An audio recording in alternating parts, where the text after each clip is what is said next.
السلام على الحسين وعلى علي بن الحسين وعلى أولاد الحسين وعلى أصحاب الحسين.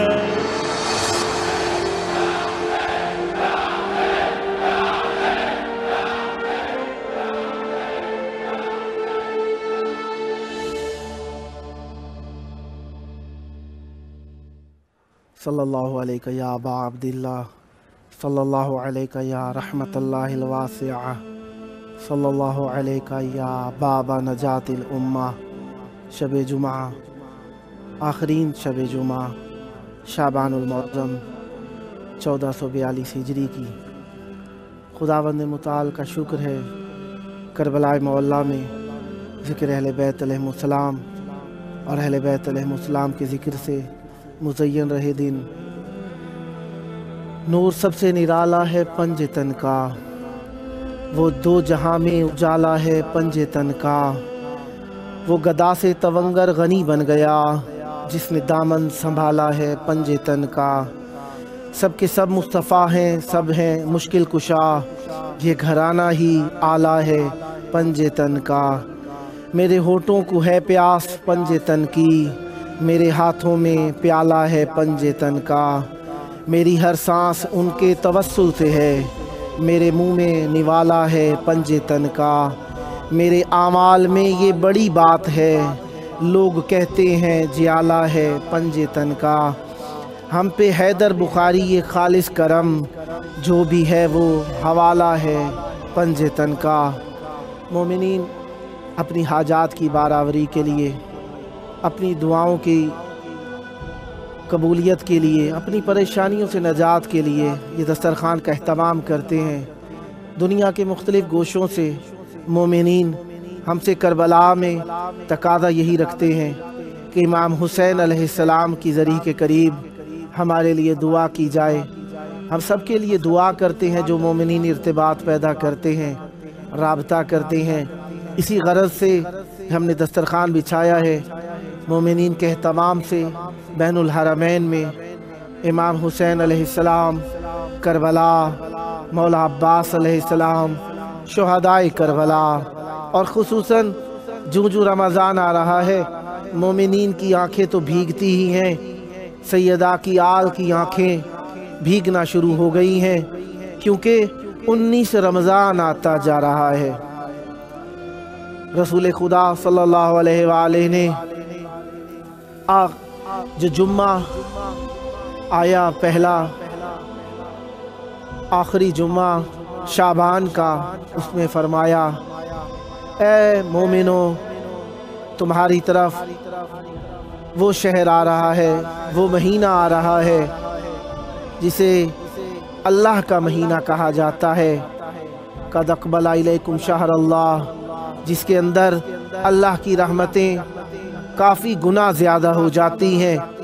مومنین اسی غرض سے اپنے مرحومین کے لیے افطار مساجد میں بھیجتے ہیں، گھروں میں افطار کراتے ہیں، اور کوئی بھی غریب نظر آ جائے اسے دعوت کرتے ہیں کہ آؤ تمہیں کھانا کھلائیں، کیونکہ یہ رحمتوں کا مہینہ ہے، برکتوں کا مہینہ ہے۔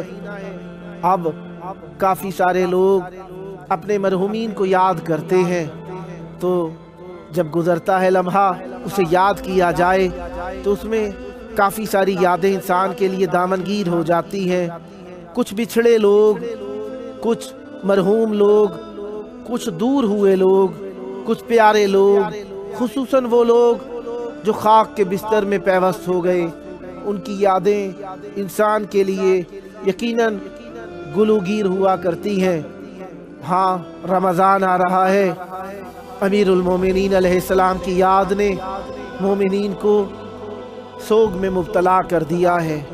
رمضان اللہ سے قرب کا مہینہ ہے، اسی لیے اللہ نے امیر المومنین علیہ السلام کے ایام اسی مہینے میں رکھے تاکہ اللہ سے قرب بہترین انداز میں حاصل کیا جا سکے۔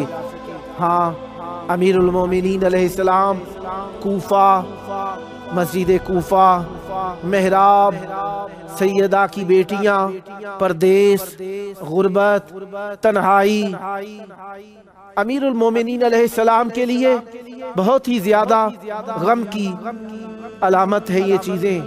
اسی لیے امیر المومنین علیہ السلام نے اپنی بیٹیوں کو جب کوفہ میں حاکم ہوئے تو بیٹیوں کو مدینے سے کوفہ بلوایا۔ امیر المومنین علیہ السلام نے ایک کام کیا۔ امیر المومنین علیہ السلام نے کہا کہ سیدہ کی بیٹیوں کو اس طریقے سے لے کر آؤ جس طریقے سے سادات باہر آیا کرتے ہیں۔ جناب عباس علیہ السلام الحجاب الحجاب کی آوازیں بلند کر رہے ہیں۔ کسی پرندے میں بھی جرأت نہیں کہ سیدہ کی بیٹیوں کے قافلے کی طرف نگاہ کر لے۔ اس عزت و اہتمام کے ساتھ پہلی مرتبہ زہرا کی بیٹیاں کوفہ میں تشریف لائی ہیں۔ امیر المومنین علیہ السلام نے رات کا وقت ہوا، بیٹیوں سے کہا آؤ تیار ہو جاؤ۔ سب بیٹیاں تیار ہیں، خصوصاً ثانی زہرا سلام اللہ علیہا سے کہا بیٹا آؤ میں تمہیں کوفہ کے بازار دکھانا چاہتا ہوں۔ سیدہ کا دل بھر آیا، رونے لگی، کہا بابا جان بازار بیٹوں کو دکھائے جاتے ہیں، بیٹیوں کو نہیں دکھائے جاتے۔ کہا بیٹا ہو سکتا ہے کوئی ایسا وقت آ جائے کہ تمہیں بازار میں آنا پڑے تو تمہیں معلوم ہو تم کہاں پہنچ گئی ہو۔ امیر المومنین علیہ السلام کے اس جملے سے سیدہ رکت میں آ گئی، لیکن بازار میں دیکھا، کہا بیٹا یہ فلانا چوک ہے، یہ فلانی چہار راہ ہے، بیٹا یہ مسجد کوفہ ہے، یہ فلانا دروازہ ہے، یہ فلانا دروازہ ہے۔ اس کے بعد امیر المومنین علیہ السلام نے فرمایا بیٹا آؤ گھر چلیں۔ گھر پہنچ کے امیر المومنین علیہ السلام نے بیٹیوں سے کہا گھر میں جتنے چراغ ہیں جمع کر کے لے آؤ، جتنے چراغ ہیں جمع کر کے لے آؤ۔ سب چراغ لائے گئے۔ مولا امیر المومنین علیہ السلام نے فرمایا بیٹا ان سب چراغوں کو روشن کرو۔ سب چراغ جلائے گئے۔ جب رات کا منظر صبح کا سا ہو گیا، امیر المومنین علیہ السلام نے فرمایا آؤ بیٹا سب کوفے کی خواتین کو دعوت کرو۔ سب کوفے کی خواتین آ گئیں۔ پھر امیر المومنین علیہ السلام نے فرمایا میری بیٹی زینب کو لایا جائے۔ امیر المومنین علیہ السلام کے حکم پر سیدہ آ تو گئیں لیکن گھبرا رہی ہیں، پاؤں لرز رہے ہیں، آواز میں کپ کپی ہے۔ کہا بابا اتنے چراغاں میں کبھی بھی نہیں آئی، بابا میں کس طریقے سے آ جاؤں؟ کہا بیٹا آؤ بیٹھو۔ بٹھایا گیا۔ اب امیر المومنین علیہ السلام نے ایک حکم کیا، فرمایا بیٹا اپنے چہرے سے چادر کو بلند کرو۔ چہرے سے نقاب جو ہٹایا گیا، بی بی لرزنے لگی، آنکھوں سے ستارے جھلملا اٹھے۔ پوچھا بابا کیا ہوا ہے؟ کہا بیٹا ان کوفے کی خواتین سے کہو کہ مجھے دیکھ لو، پہچان لو، ہو سکتا ہے کسی وقت مجھے کوفے آنا پڑے تو مجھے بھول نہ جانا۔ خواتین قدموں پہ گر گئی۔ کہا بی بی ہم نے آپ سے دین سیکھا ہے، ہم نے آپ سے قرآن پڑھا ہے، ہم آپ پر ایمان رکھتی ہیں، ہم آپ کو کیسے بھول جائیں گی؟ کہا ہاں ایک وقت آئے گا جب ہم کوفہ میں آئیں گے، ہمیں قید کر کے لایا جائے گا، ہماری حالت ایسی ہوگی کوئی پہچان نہ سکے گا۔ اس بات کا سننا تھا۔ سب کوفے کی خواتین گریہ و بکا میں مبتلا ہو گئی۔ بس عزیزو مصیبتیں یہیں پہ تمام نہ ہوئی۔ 19 رمضان آ گیا۔ امیر المومنین قد قتل امیر المومنین علی لعنت اللہ علی القوم الظالمین وسيعلم الذين ظلموا أي منقلب ينقلبون اللهم عجل وليك الفرج